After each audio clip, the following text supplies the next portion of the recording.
Hi hello அனைவருக்கும் வணக்கம். நான் உங்கள் ராமச்சந்திரன். இது உங்கள் ராம்சன் அகாடமி. ஸோ நண்பர்களே, நம்ம பாருங்கள், டிஎன்பிஎஸ்சிக்கான குரூப் 4 டெஸ்ட் பேட்ச் ஸ்டார்ட் பண்ணி 6 to 10 புக்கை முடிச்சு இப்போ நம்ம ஹையர் செகண்டரி போய்ட்டோம். ஸோ +1 புக்கை வெற்றிகரமாக ஸ்டார்ட் பண்ணிட்டேங்க. ஸோ இதுக்கப்புறம் நம்ம டெய்லி டெஸ்ட்டு நம்ம பார்க்க போகிறோம். டெய்லி நீங்கள் புக்கை டச் பண்ண போகிறீங்க, ஓகேங்களா? சரி கேஸ். ஸோ வாங்க, நம்ம +1 முதல் இயல் தான் நைக்கிலேருந்து பார்க்க போகிறோம். ஸோ டெய்லி ஒரு இயல் கணக்கில் தான் நம்ம பார்த்துன்னு போகிறோம், ஓகேங்களா? சரி வாங்க கேஸ், நம்ம வீடியோக்குள்ளே பார்க்கலாம். அதுக்கு முன்னால் நம்ம சேனலுக்கு புதுசாக வந்து நம்ம சேனலை சப்ஸ்கிரைப் பண்ணிங்க, கூடவே பக்கத்துக்கு பெல் பட்டன் கிளிக் பண்ணி நோட்டிஃபிகேஷன் ஆல் அப்படின்றதையும் கொடுத்துங்க. அப்போ தான் நம்ம போடுற வீடியோஸ் உடனடியாக உங்களுக்கு வந்துட்டுருக்கும். அது இல்லாமல் நம்ம தனி டெஸ்ட் குரூப் வச்சுட்ருக்கோம். அதுக்கான லிங்க் டிஸ்கிரிப்ஷனில் இருக்குது, நீங்கள் அந்த லிங்க்கில் ஜாயின் பண்ணிக்கலாம், ஓகேங்களா? சரி வாங்க, நம்ம கொஸ்டினுக்குள்ளே போகலாம். ஸோ +1 பொறுத்தவரைக்கும் முதல் இயல் தான் சொல்லியிருக்கேன் இல்லைங்களா? ஸோ முதல் இயலில் ஃபஸ்ட் கொஸ்டின் பார்க்கலாம் பாருங்க. ஸோ வில்வரத்தினம் எங்கு பிறந்தார்? ஓகேங்களா? ஸோ கவிஞர் வில்வரத்தினம் அவர்கள் எங்கு பிறந்தார் அப்படின்றது தான் உங்களுக்கான கொஸ்டின். ஸோ யாருன்னா புதுசாக வந்து ஆல்ரெடி நம்ம குரூப்பில் கொஸ்டின் ஷேர் பண்ணிட்டோம். ஸோ அந்த டெஸ்ட் நீங்கள் அட்டன் பண்ணி பார்த்துருப்பீங்க. இல்லை சப்போஸ் யாருன்னா புதுசாக அந்த வீடியோ பார்க்குறீங்கன்னா நீங்கள் என்ன பண்ணலாம், அப்படியே உங்களுக்கு ஆன்சர் தெரியுதான்றதை நீங்கள் என்ன பண்ணிக்கலாம், நீங்கள் சொல்லி பார்க்கலாம், இல்லை ரைட் பண்ணி பார்க்கலாம். கொஞ்சம் டைம் இருக்கும், நான் கொஸ்டின் படிச்சுட்டு கொஞ்சம் டைம் தருவேன், ஓகேங்களா? ஸோ பார்க்கலாம் பாருங்கள். ஃபஸ்ட்டுக்கான ஆன்சர் என்னன்னு பார்த்தீங்கன்னா சிங்க புடுங்குத்தீவு, ஓகேங்களா?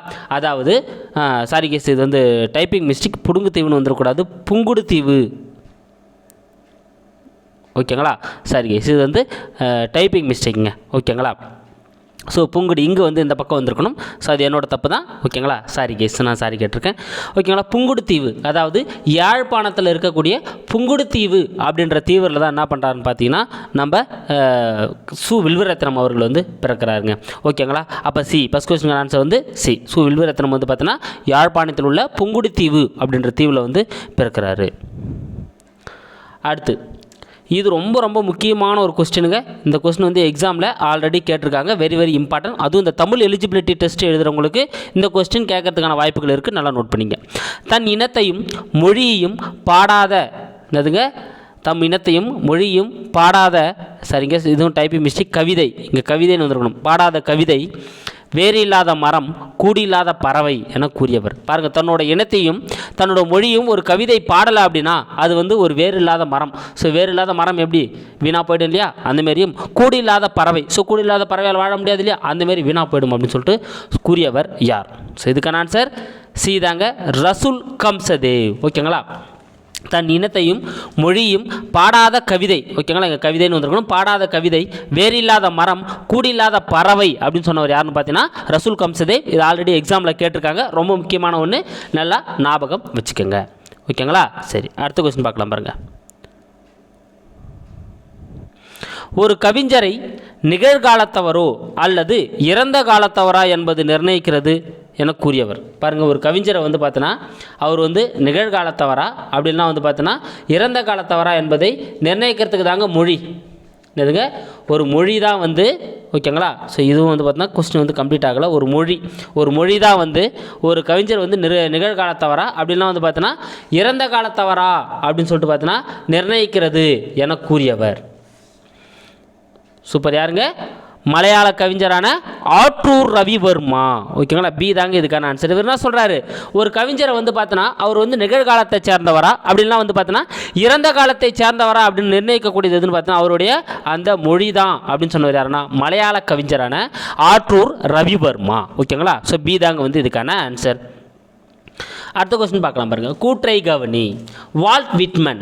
ஸோ வால்ட் விட்மன் அமெரிக்காவை சேர்ந்தவர், ஆமாங்க. ஸோ வால்ட் விட்மன் வந்து பார்த்தீங்கன்னா ஒரு மிகப்பெரிய கவிஞர். இவர் வந்து பார்த்தீங்கன்னா கவிஞர் மட்டும் இல்லைங்க, இதழாளர், கட்டுரையாளர், புதுக்கவிதை இயக்கத்தை தோற்றுவித்தவரும் வந்து பார்த்தீங்கன்னா இவர் தாங்க, ஓகேங்களா? ஸோ இந்த வால்ட் விட்மன் வந்து பார்த்தீங்கன்னா எந்த நாட்டை சேர்ந்தவர்னா அமெரிக்கா நாட்டை சேர்ந்தவர், கரெக்டு தாங்க.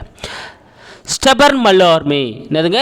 ஸ்டெபன் மல்லார்மே பிரான்ஸ் நாட்டை சேர்ந்தவர், ஆமாங்க. ஸ்டெபன் மல்லார்மே வந்து பார்த்தீங்கன்னா பிரான்ஸ் நாட்டை சேர்ந்தவர், கரெக்ட் தாங்க, ஓகேங்களா? இவர் வந்து என்ன பண்ணியிருக்காரு, ஒரு இங்கிலீஷ் டீச்சர், ஆங்கில ஆசிரியராக வந்து இவர் வந்து பணிபுரிஞ்சிருப்பார். இது செகண்ட் ஒன்றும் கரெக்டு தான். பாப்லோ நெருடா, என்னதுங்க? பாப்லோ நெருடா வந்து பார்த்தீங்கன்னா இங்கிலாந்து நாட்டை சேர்ந்தவர், தவறுங்க. ஏன்பா? ஏன்னா பாப்லோ நெருடா அப்படின்னு வந்து பார்த்தீங்கன்னா தென் அமெரிக்காவில் உள்ள, எங்கங்க? தென் அமெரிக்காவில் இருக்கக்கூடிய சிலி. ஓகேங்களா. ஸோ சிலி நாட்டில் பிறந்தவர் தான் வந்து பார்த்தீங்கன்னா இவர் பாப்லோ நெருடா. ஓகேங்களா. அப்போ மூணாவது இங்கே தவறாக இருக்குது. அப்போ ஏ தாங்க ஆன்சர். 1 2 சரி. ஃபோர்த் கொஸ்டினுக்கு ஏ தான் ஆன்சர். ஓகேங்களா. அப்போ வால்ட் விட்மன் அமெரிக்காவை சேர்ந்தவர், ஸ்டெபான் மல்லர்மே பிரான்ஸ் நாட்டை சேர்ந்தவர், பாப்லோ நெருடா வந்து பார்த்தீங்கன்னா சிலி நாட்டை சேர்ந்தவர்னு வந்திருக்கணும். ஓகேங்களா. சரி, அடுத்த கொஸ்டின் பார்க்கலாம் பாருங்கள். புள்ளின் இதழ்கள் என்னும் நூலின் ஆசிரியர் யார்? பாருங்கள், புள்ளின் இதழ்கள் லீவ்ஸ் ஆஃப் கிராஸ். என்னதுங்க? லீவ்ஸ் ஆஃப் கிராஸ் அப்படின்ற நூலோட ஆசிரியர். புள்ளின் இதழ்கள் என்னும் நூலின் ஆசிரியர் யார்? இது வந்து உலக புகழ்பெற்ற நூலுங்க. ஸோ இந்த நூலோட ஆசிரியருங்க வால்ட் விட்மன். அமெரிக்கா கவிஞரான வால்ட் விட்மன் தான் வந்து பார்த்தீங்கன்னா வால்ட் விட்மன் தான் யாருங்க? இந்த புள்ளின் இதழ்கள் அப்படின்ற நூலோட ஆசிரியர். ஓகேங்களா. சரி, அடுத்த கொஸ்டின் பார்க்கலாம் பாருங்க. தன்னுடைய கவிதைகளுக்காக 1971 இலக்கியத்துக்கான நோபல் பரிசு பெற்றவர் யார்? ஸோ தன்னுடைய கவிதைகளுக்காக என்ன பண்ணியிருப்பாங்க? 1971 1971 இலக்கியத்துக்கான அந்த நோபல் பரிசை பெற்றவர் யார் அப்படின்றதாங்க வந்து உங்களுக்கான கொஸ்டின். ஓகேங்களா. ஸோ யாருன்னு பார்த்தீங்கன்னா யாருங்க? Pablo Neruda. யாருங்க? Pablo Neruda. சி தாங்க வந்து இதுக்கான ஆன்சர். ஓகேங்களா. அதாவது தென் அமெரிக்காவில் இருக்கக்கூடிய சிலி நாட்டை சேர்ந்தவர் தான் வந்து பார்த்தீங்கன்னா இவர். ஸோ லத்தீன் அமெரிக்காவின் ஒரு மிக சிறந்த கவிஞர் விளங்கக்கூடியவர். தன்னோட கவிதைகளுக்காக என்ன பண்ணியிருப்பாங்க? 1971 இவர் இலக்கியத்துக்கான நோபல் பரிசு வந்து இவர் வந்து வழங்கியிருப்பார். அடுத்து, பறவைகள் ஒருவேளை தூங்க போயிருக்கலாம். என்னதுங்க? பறவைகள் ஒருவேளை தூங்க போயிருக்கலாம் என மொழிபெயர்ப்புக்காக எந்த ஆண்டு ராஜேந்திரனுக்கு, ஓகேங்களா, எந்த ஆண்டு ராஜேந்திரனுக்கு சாகித்ய அகாதமி விருது கொடுக்கப்பட்டது? ஓகேங்களா. இது டைப்பிங் மிஸ்டேக். எந்த ஆண்டு 2 முறை வந்துட்டுக்குது. சாகித்ய அகாதமி விருது வழங்கப்பட்டது. ஸோ பறவைகள் ஒருவேளை தூங்க போயிருக்கலாம் என மொழிபெயர்ப்புக்கு எந்த ஆண்டு ராஜேந்திரனுக்கு சாகித்ய அகாதமி விருது வழங்கப்பட்டது? ஓகேங்களா. ஸோ சாரி கைஸ், கொஞ்சம் நிறைய மிஸ்டேக்ஸ் இருக்குது. ஓகேங்களா. ஸோ நானே வந்து தான் டைப் பண்ணிகிட்ருக்கேன். நானே தான் வந்து அதுக்கு ஆப்ஷன் செட் பண்ணிகிட்ருக்கேன். ஸோ அதனால் வந்து அந்த டைப்பிங்லாம் கொஞ்சம் மிஸ்டேக் இருக்கும். நான் நெக்ஸ்ட் டைம் கண்டிப்பாக அதெல்லாம் வராமல் நான் ஷோராக பார்த்துக்கிறேன். ஓகேங்களா. அந்த ஒரு டைம் மட்டும் கொஞ்சம் அட்ஜஸ்ட் பண்ணிக்கங்க. ஸோ பறவைகள் ஒருவேளை தூங்க போயிருக்கலாம் அப்படின்ற நூலுக்காக ராஜேந்திரனுக்கு எந்த ஆண்டு வந்து பார்த்தீங்கன்னா என்ன கிடச்சிருக்கும்? சாகித்ய அகாதமி யாருக்கு கிடச்சிருக்கும் பார்த்தீங்கன்னா 2011 தாங்க வந்து ராஜேந்திரனுக்கு கிடச்சிருக்கும். பி தாங்க வந்து இதுக்கான ஆன்சர். பறவைகள் ஒருவேளை தூங்க போயிருக்கலாம் அப்படின்ற மொழிபெயர்ப்புக்காக வந்து பார்த்தீங்கன்னா ராஜேந்திரனுக்கு சாகித்ய அகாதமி விருது வந்து எந்த ஆண்டு கொடுத்துருப்பாங்கன்னா 2011 கொடுத்துருப்பாங்க. ஓகேங்களா. சரி, அடுத்த கொஸ்டின் பார்க்கலாம் பாருங்க. மொழி என்ற ஒன்று பிறந்தவுடன், எதுங்க? மொழி என்ற ஒன்று பிறந்தவுடன் உலகம் என்பதும் நான் என்பதும் தனித்தனியாக பிரிந்து தங்களை தனித்துவமாக நிலைநிறுத்தி கொள்கின்றன என கூறியவர். பாருங்கள், மொழி அப்படின்னு ஒன்று வந்துச்சுனாலே உலகம் நான் அப்படின்னு சொல்லிட்டு தனித்தனியாக பிரிஞ்சு அதுவே தன்னை என்ன பண்ணிக்குமா? நிலைநிறுத்திக்குது அப்படின்னு சொல்லிட்டு சொன்னவர் யாருன்னு பார்த்தீங்கன்னா யாருங்க? எர்னஸ்ட் காசிரர். யாருங்க? எர்னஸ்ட் காசிரர். ஏதாங்க வந்து இதுக்கான சரியான ஆன்சர். ஓகேங்களா. சரி, அடுத்த கொஸ்டின் பார்க்கலாம் பாருங்கள். அமை என்பதன் பொருள் யாது? எதுங்க? அமை. அமை என்பதன் பொருள் யாது? சூப்பர். அமை. அமைனா என்னதுங்க? மூங்கில். டி தாங்க வந்து இதுக்கான ஆன்சர். அமைனா வந்து பார்த்தீங்கன்னா மூங்கில். ஓகேங்களா. ஸோ பால்னா தான் வந்து பார்த்தோன்னா அது ஒரு வகை, ஆண் பாலா பெண் பால் அப்படின்ற பால் வகையை குறிக்கக்கூடியது. இயல்பு. இயல்புனா தான் என்னதுங்க? இலக்கணம். இயல்புனா இலக்கணம். ஓகேங்களா. மாடம் அப்படின்னா தான் என்னதுங்க? மாளிகை. மாடம் அப்படின்னா தான் மாளிகை. அமை அப்படின்னா எதை குறிக்கக்கூடியது? மூங்கிலை குறிக்கக்கூடியது. ஓகேங்களா. அப்போது டி தான் வந்து இங்கே சரியான ஆன்சர். அடுத்து, பொருந்தா இணை எது? இது ரொம்ப முக்கியங்க. ரொம்ப ரொம்ப ரொம்ப முக்கியம். ஓகேங்களா. ஏன்னா இப்போ பிஓ தமிழ் எலிஜிபிலிட்டி டெஸ்ட்டில் பார்த்தீங்கன்னா இதே போல் ஒரு கொஸ்டின் வந்து என்ன பண்ணியிருப்பாங்க? கேட்டிருப்பாங்க. ஓகேங்களா. சரி, இது பார்க்கலாம் பாருங்கள். முகவுரை. அதாவது பாயிரத்திற்குரிய 7 பெயர்கள். மொத்தம் பாயிரத்துக்கு வந்து பார்த்தீங்கன்னா 7 விதமான பெயர்கள் இருக்கும். முகவுரை, பதிகம், அணிந்துரை, புனைந்துரை, நூன்முகம், புறவுரை, தந்துரை அப்படின்னு சொல்லிட்டு அப்படி இருப்பாங்க. பாயிரம் வந்து 7 பெயர்களால் வந்து சொல்லப்பட்டிருக்குங்க. ஓகேங்களா. அதை தான் நம்ம பார்க்க போகிறோம். இதில் முகவுரை அப்படின்னா வந்து பார்த்தீங்கன்னா நூலுக்கு முன் சொல்லப்படுவது. ஆமாங்க, கரெக்டு தாங்க. ஸோ முகவுரைன்னா என்னது? நூலுக்கு முன்னால் சொல்லப்படக்கூடியதாக என்னவாக இருக்கும்? முகவரியாக இருக்கும். கரெக்டு தான். அடுத்து புனைந்துரை. ஸோ புனைந்துரை அப்படின்னா என்னென்னு பார்த்தீங்கன்னா நூலின் பெருமை முதலியவை விளங்க அலங்கரித்து சொல்வது. ஆமாங்க, புனைந்துரை அப்படின்னா என்னதுன்னா நூலோட பெருமை இது எல்லாத்தையும் அடங்கி என்ன பண்ணுறது? ஒரு அலங்கரித்து சொல்லக்கூடியதான் வந்து பார்த்தீங்கன்னா புனைந்துரை. ஸோ புனைந்து உரைக்கிறாங்க, புனைந்துரை. கரெக்டுங்க. நூன்முகம். என்னதுங்க? நூன்முகம் அப்படின்னா நூலுக்கு முகம் போல முற்பட்டு இருப்பது. ஸோ நூலுக்கு ஒரு முகம் போல என்ன பண்ணிஇருக்குது? முற்பட்டு இருக்கக்கூடியதான் நம்ம என்ன சொல்லுவோம்? நூன்முகம் அப்படின்னு சொல்லுவோம். இதுவும் கரெக்டு தாங்க. அடுத்து தந்துரை. எதுங்க? தந்துரை. நூலின் சொல்லிய பொருள் அல்லாதவற்றை நூலின் புறத்தே சொல்வது. ஓகேங்களா? ஸோ நூலில் சொல்லிய பொருள் இல்லாமல் இருக்கும் இல்லையா, அந்த சொல்லிய பொருள் இல்லாதலாம் நூலுக்கு ஒரு புறத்தாக சொல்லக்கூடியதான் வந்து என்னன்னு சொல்லுவாங்க? புறவுரை அப்படின்னு சொல்லுவாங்க. தந்துரை அப்படின்றது வந்து தவறுங்க. ஓகேங்களா? அப்போ இங்கே என்ன வந்திருக்கணும்? புறவுரை அப்படின்னு வந்திருக்கணும். தந்துரை என்னது? நூலில் சொல்லிய பொருள் அல்லாதவற்றை தந்து சொல்வது.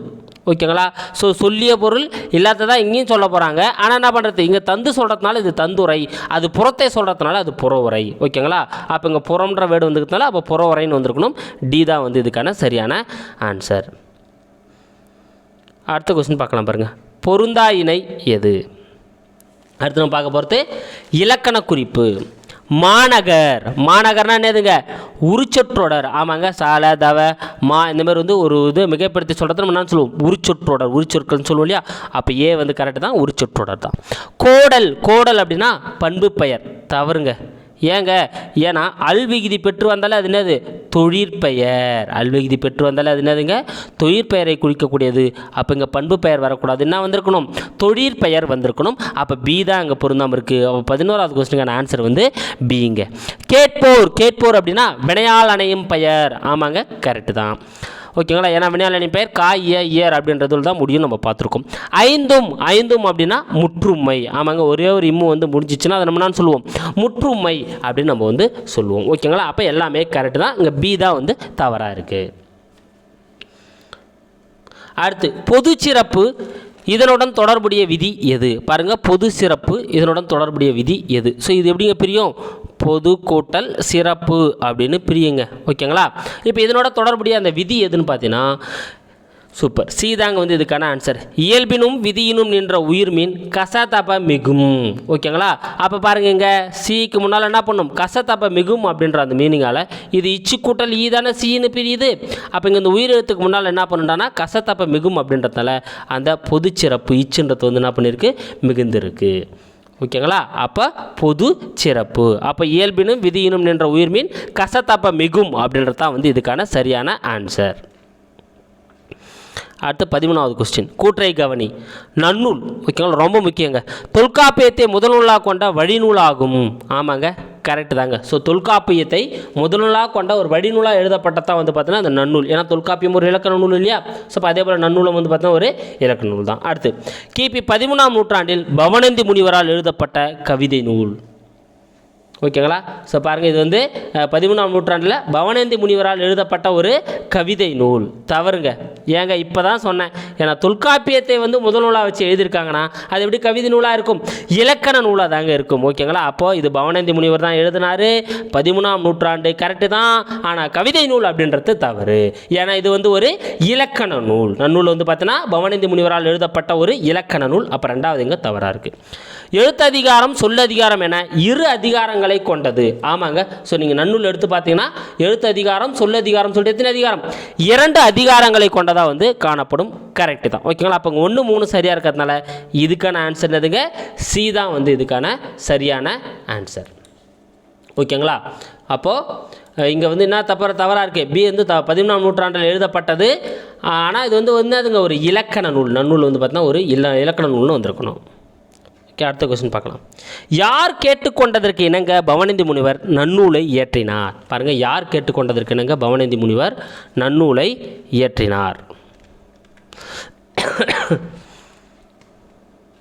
சூப்பர், இதுக்கான ஆன்சர் சியங்கன். ஏதாங்க வந்து இதுக்கான ஆன்சர். ஓகேங்களா? ஸோ சியங்கன் எனும் சிற்றரசர் கேட்டுக்கொண்டதுக்கு இணங்க தான் என்ன பண்ணியிருப்பார்? பவணந்தி முனிவர் நன்னூலை வந்து என்ன பண்ணியிருப்பார்? இயற்றியிருப்பார். ஓகேங்களா? இதை சொல்லக்கூடியது எதுன்னு பார்த்தீங்கன்னா பாயிரம். ஓகேங்களா?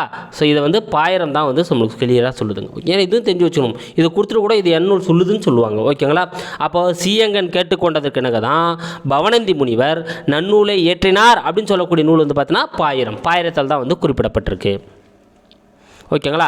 ஸோ இங்கே தீர்த்தங்கரர் கொடுத்துருக்கேன்டானா இந்த 8ஆம் தீர்த்தங்கரர் வந்து இதோட சார்ந்த தகவல், அதனால் அப்படியே சொல்லிடலாம் அப்படின்றதுக்காக. ஓகேங்களா?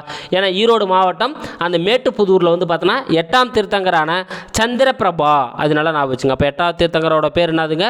சந்திரபிரபா. சந்திரபிரபாவோட கோவில் இருக்குங்க. அங்கே தான் பவணந்தி முனிவருக்கு என்ன பண்ணியிருக்காங்க? சிலையும் வந்து வச்சுருக்காங்க. ஓகேங்களா? ஸோ இது நல்லா நான் வச்சுங்க. ஈரோடு மாவட்டம் மேட்டுப்புதூர் 8ஆம் தீர்த்தங்கரான சந்திரபிரபா, அவரோட நேம் தனியாக கேட்கலாம்.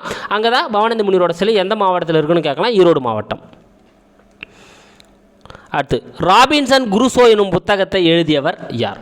ராபின்சன் குருசோ அப்படின்ற புத்தகத்தை எழுதியவர் யார்?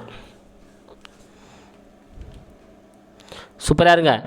டேனியல் டிபோ. பி தாங்க வந்து இதுக்கான ஆன்சர். டேனியல் டிபோ அப்படின்றவர் தான் என்ன பண்ணியிருப்பாருன்னா இந்த ராபின்சன் குருசோ அப்படின்ற புத்தகத்தை வந்து என்ன பண்ணியிருப்பார்? எழுதியிருப்பார். ஓகேங்களா? சரி, அடுத்த கொஸ்டின் பார்க்கலாம்.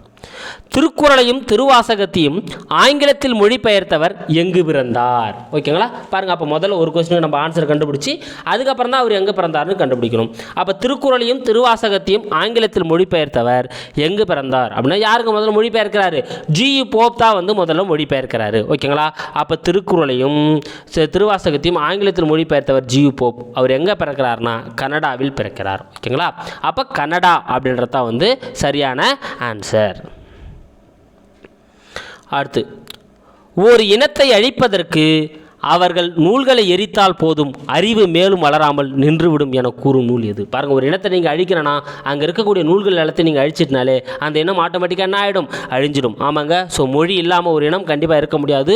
ஸோ மொழி வளர்ச்சி இல்லாமல் ஒரு இனம் கண்டிப்பாக இருக்க முடியாது. அந்த இனம் அழிஞ்சிடும். ஓகேங்களா? ஸோ அதை சொல்லக்கூடிய நூல் எதுன்னு பார்த்தோன்னா ஃபாரன்ஹீட் 451. ஓகேங்களா? அப்போ பி தாங்க வந்து இதுக்கான ஆன்சர். ஸோ ஃபாரன்ஹீட் 451 அப்படின்ற நூல் தான் வந்து பார்த்தீங்கன்னா ஒரு இனத்தை அழிப்பதற்கு அவர்களுடைய நூல்களை எரிச்சாலே போதும், அந்த அறிவு மேலும் வளராமல் என்ன ஆகிடும்? மொத்தமே மனிதனும் அழிஞ்சிடும் அப்படின்னு சொல்கிறாரு. அடுத்த கொஸ்டின், தமிழர் பாரம்பரிய நாள் என்று அனுசரிக்கப்படுகிறது. பாருங்கள், தமிழரை பொறுத்தவரையில் வந்து பார்த்தீங்கன்னா எல்லா நாடுகள்லையும் இப்போ வந்து என்ன பண்ண ஆரம்பிச்சிட்டாங்க? புலம்பெயர ஆரம்பிச்சிட்டாங்க. நிறைய நாடுகளில் முக்கியமான பதிவுகளில் வந்து தமிழர்கள் இருக்காங்க பதவிகளில். ஸோ அப்படிப்பட்ட தமிழர்களோட அந்த பாரம்பரிய நாளாக என்றைக்கு அனுசரிக்கப்படுதுன்னா ஜனவரி 14.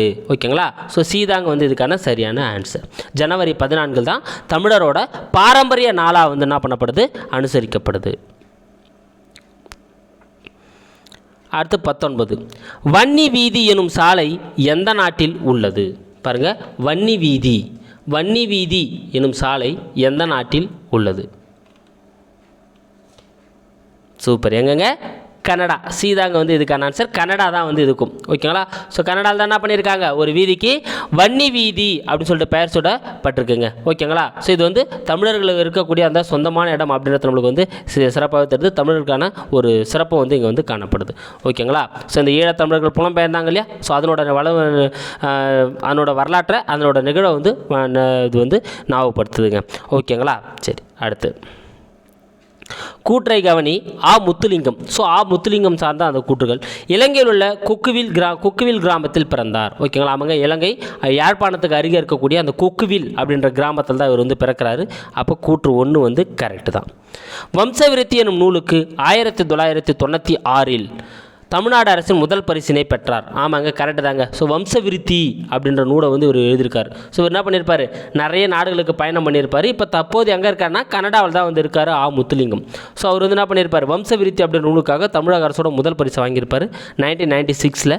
அடுத்து வடக்கு வீதி அப்படின்ற நூலுக்காக 1999 தமிழக அரசின் சாகித்ய அகாதமி விருதை பெற்றார். ஓகேங்களா? தவறுங்க. ஏன்பா? ஏன்னா 1999 இலங்கை அரசோட சாகித்ய அகாதமி விருதை வந்து பெற்றிருப்பார். ஓகேங்களா? அப்போ இங்கே 1, 2 சரியாக இருக்கிறதுனால ஏ தான் வந்து இங்கே சரியான ஆன்சர். ஓகேங்களா? ஸோ அப்போது ஏன்னா இவர் வம்சவிருத்தி அப்படின்ற நூலுக்காக தான் தமிழக அரசோட முதல் பரிசை பெற்றிருப்பார். வடக்கு வீதி அப்படின்ற நூலுக்காக 1999 இலங்கை அரசோட சாகித்ய அகாதமி விருதை வந்து பெற்றிருப்பார். அப்போ ஏ தான் வந்து இதுக்கான ஆன்சர். அடுத்து கூற்றை கவனி. உயிரெழுத்துக்கள் 12 சொல்லின் முதலில் வரும். ஆமாங்க. ஸோ உயிரெழுத்துக்கள் 12 வந்து பார்த்தா சொல்லின் முதல்ல தான் வரும். கரெக்டு தாங்க. ஓகேங்களா? அதில் மாற்று கருத்து இல்லை. மெய்யெழுத்துக்கள் உயிர்மை வடிவிலே மொழிக்கு முதலில் வரும். ஆமாங்க. மெய்யெழுத்துக்களை நீங்கள் தனிமை வடிவில் என்ன பண்ண முடியாது? சொல்லுக்கு முதல்ல யூஸ் பண்ண முடியாது. இப்போ எடுத்துக்காட்டு வந்து பார்த்தோன்னா இம் அப்படின்னு சொல்லிட்டு நீங்கள் போட்டு எழுத முடியாது. இதே உயிராக கூட சேர்ந்ததுக்கப்புறம் இம் கூட்டல் ஆனா மாவா மாறிடும். அப்போ நீங்கள் என்ன பண்ணலாம்? மதியம், மாலை அப்படின்னு சொல்லி என்ன பண்ண முடியும்? அதை நீங்கள் முதல்ல எழுத முடியும். ஓகேங்களா? அப்போது மெய்யெழுத்துக்கள் உயிரெழுத்துக்களுடன் சேர்ந்து எப்போ உயிர்மை வடிவமாக மாறுதோ அப்போ தான் நம்ம மொழிக்கு முதலில் பயன்படுத்த முடியும். அப்போ கூற்று 2 சரிதான். டா நா ரா லா ழா லா ரா ந என்னும் 8 வரிசைகள் சொல்லின் முதலில் வராது. ஆமாங்க, கரெக்டு தான். ஓகேங்களா? ஸோ இதெல்லாம் வந்து பார்த்தீங்கன்னா சொல்லின் முதலில் வரக்கூடிய எழுத்துக்கள் அல்ல. இதெல்லாமே சொல்லுக்கு முதலில் வராது. அப்போ எல்லாமே இங்கே சரியாக இருக்குங்க. அப்போ அனைத்துமே டி தான் வந்து சரியான ஆன்சர். அனைத்துமே உயிரெழுத்துக்கள் சொல்லின் முதல்ல வரும். அடுத்து மெய்யெழுத்துக்கள் உயிர்மை வடிவில் மட்டும்தான் சொல்லுக்கு முதல்ல வரும். தனிமை வடிவில் சொல்லுக்கு முதல்ல வராது. அதே போல் டா நா ரா லா ழா லா ரா நா என 8 வரிசைகள் சொல்லுக்கு முதல்ல வராது. கரெக்டு தான். அடுத்து மொழியின் இறுதி எழுத்துக்கள் எத்தனை? ஸோ மொழியோட இறுதி எழுத்துக்கள் எத்தனை அப்படின்னு பார்த்தீங்கன்னா மொத்தம் எத்தனைங்க? 24. ஓகேங்களா? ஸோ உயிரெழுத்துக்கள் 12, உயிரெழுத்துக்கள் 12 இறுதியிலையும் வரும். மெய்யெழுத்துக்கள் 11. ஸோ மெய்யெழுத்துக்கள் 11 வந்து பார்த்தீங்கன்னா இறுதியில் வரும். ஓகேங்களா? குற்றியல் உகர எழுத்து 1. ஓகேங்களா? ஸோ குற்றியல் உகர எழுத்து 1 இறுதியில் வரும். ஸோ இதெல்லாம் சேர்த்து வந்து பார்த்தீங்கன்னா மொத்தம் 24 எழுத்துக்கள் மொழியோட இறுதி எழுத்துக்களாக வந்து இருக்குங்க. ஓகேங்களா? ஸோ மெயிலில் வந்து பார்த்தோன்னா ஒரு 11 எழுத்து மட்டும்தாங்க வந்து வரும். ஓகேங்களா? ஸோ இப்போ என்னன்னு வந்து பார்த்தோன்னா அதில் எதுன்னு பாருங்களேன். இஞ்சு இன் இந்து இம்மு இன்னு இய்யு இரு இல்லு இவ்வு எழு இல்லு இது 11 எழுத்துக்கள் வந்து பார்த்தீங்கன்னா என்ன பண்ணுதுன்னா சொல்லோட அந்த இறுதியில் வரக்கூடிய எழுத்துக்களாக இருக்குங்க. இக்கு இச்சு இட்டு இத்து இப்பு இரு இந்த வல்லினமை 6மே என்ன பண்ணாதுங்க சொல்லோட இறுதியில் வந்து வரத்தில்லை. எதுங்க? வல்லினமை 6. நல்லா ஞாபகம் வச்சுங்க. இது தனியாக கூட கேட்கலாம். சொல்லின் இறுதியில் வராத அந்த மெய்யெழுத்துக்கள் வல்லின எழுத்துக்கள் மெல்லின எழுத்துக்கள் இடையின எழுத்துக்கள்னு கேட்கலாம். அந்த வல்லின மெய்யெழுத்தான கசட்ட தப்பற அப்படின்னு சொல்லி வல்லினம் அந்த வல்லின எழுத்துக்கள் 6மே வந்து என்ன பண்ணுறதுல வரத்தில்லை.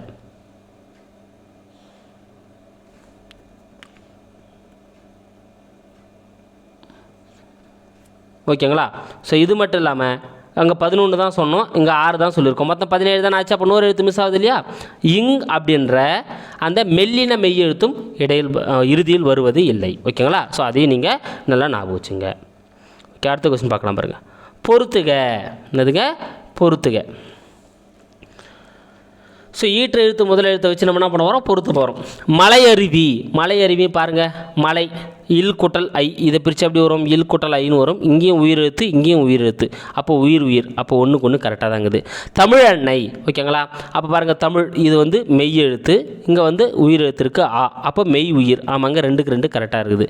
அப்போ தென்னை இன் கூட்டல் ஐ தான் வந்து என்னவா மாறும்? தென்னையாக மாறும். அப்போ இறுதியில் ஐ வந்திருக்கு. இங்கே இம் கூட்டல் ஆ தான் மாவாக மாறி இருக்கும். அப்போ இங்கே உயிரெழுத்து இங்கே வந்து என்ன வந்திருக்குங்க? மெய் எழுத்து வந்திருக்கு. அப்போ 3க்கு 3 நேராக இருக்குது. தேன்மழை. ஓகேங்களா? தேன் இதுவும் வந்து பார்த்தீங்கன்னா மெய் எழுத்து, இங்கேயும் என்ன வரும்? இம் கூட்டல் ஆ அப்படின்றதும் மெய் எழுத்து.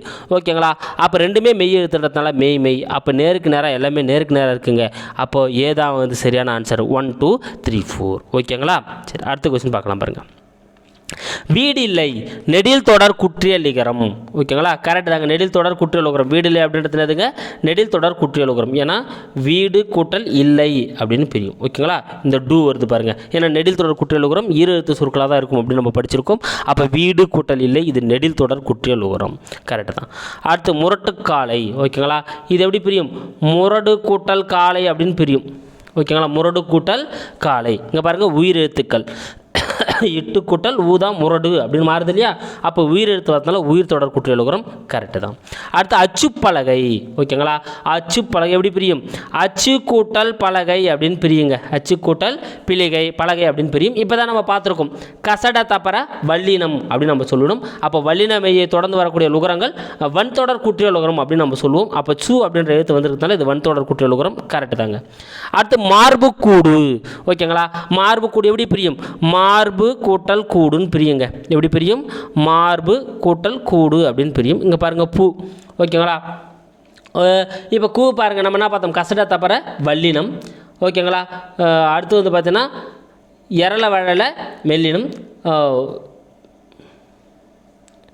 கசட்ட தப்பற அதுமாதிரி சொல்லிட்டு என்ன பண்ண நம்ம வந்து இப்போ சொல்லுவோம் இல்லைங்களா? அப்போ மார்பு கூட்டல் கூடு இது வந்து பார்த்தோன்னா இடைத்தொடர் குற்றியல் உகரம். எதுங்க? இது வந்து இடைத்தொடர் குற்றியல் உகரம்னு வந்திருக்கணும். இங்கே மென்தொடர் அப்படின்றது வந்து தவறு. ஓகேங்களா? ஏன்னா பஞ்சுபொதி அப்படின்றது தான் வந்து பார்த்தோன்னா மென்தொடர் குற்றியல் உகரத்தில் வந்து வரணும். ஓகேங்களா? ஏன்னா எரள வழலை இங்கே வருது இல்லைங்களா? இது வந்து பார்த்தோன்னா இடைத்தொடர் குற்றியல் உகரத்தில் வந்து வந்திருக்கணும். ஓகேங்களா? ஏன்னா இடைத்தொடர் அடுத்து வரக்கூடிய உகரம். அப்போ இது வெண்தொடர் அப்படின்றது வந்து தவறு. இடைத்தொடர்னு வந்திருக்கணும். டி தான் வந்து இதுக்கான ஆன்சர். அடுத்து பார்க்கலாம் பாருங்கள். புலமை கதிரவன் என தமிழறிஞர்களால் போற்றப்பட்டவர் எங்கு பிறந்தார்? புலமை கதிரவன் அப்படின்னு சொல்லிட்டு தமிழறிஞர்களால் போற்றப்பட்டவர் எங்கு பிறந்தார்? ஸோ அப்போ முதல்ல புலமை கவிஞர்னு சொல்லி புலமை கதிரவன் யார் நம்ம பார்க்கணும். ஸோ யாருன்னு பாருங்க, யாருங்க? மகாவித்வான் மீனாட்சி சுந்தரனார்.